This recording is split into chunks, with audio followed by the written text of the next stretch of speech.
The issue that we are facing is there's an impact of external shocks on the South African economy. At the moment we're being battered by the onset of the next wave of the global economic crisis.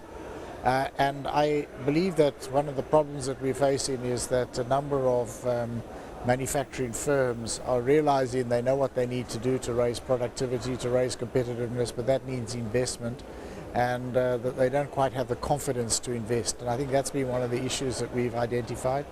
And it's part of the programs which the Minister of Finance announced in the medium-term budget policy statement, a series of additional support mechanisms for manufacturing, particularly to invest. And I think the model that we're working on is the model which which is the incentive program which we've launched in the clothing and textile industry.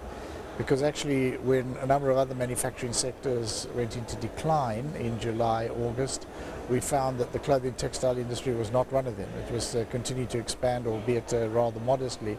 And employment in fact grew in companies that had been making investments. And the incentive we had in place was that you earned a credit based on value added.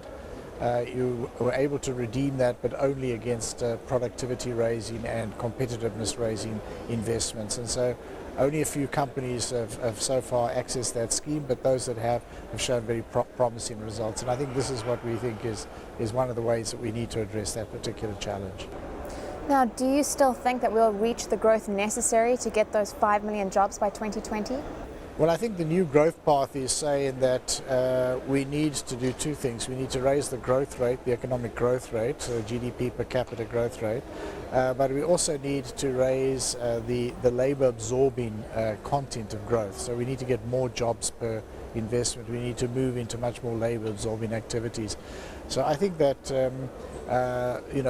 growth rates per se are certainly going to take a hit from the global crisis. On the best case scenario, our biggest trading partner, the European Union, is going to go into a long period of constrained growth. On a worst case scenario, some parts of it at least are going to go into recession. And I think that's going to have an impact on us. It's going to mean we need to diversify. It's also going to mean that we need to rely on increasing the labour absorption capacity of our economic activities, and I think that's what the new growth path is all about. Now, there's a lot of question on nationalisation, if it is still going to happen. Where do we stand right now? Well, this is a debate that's taking place within the ruling party. It's not a policy of government. That point has been made repeatedly that it's not a policy of government. There's also a constitutional framework that would have to operate if any decision was taken in that direction. It's a debate, and I think that debate is not at this point in time having any impact on government policy.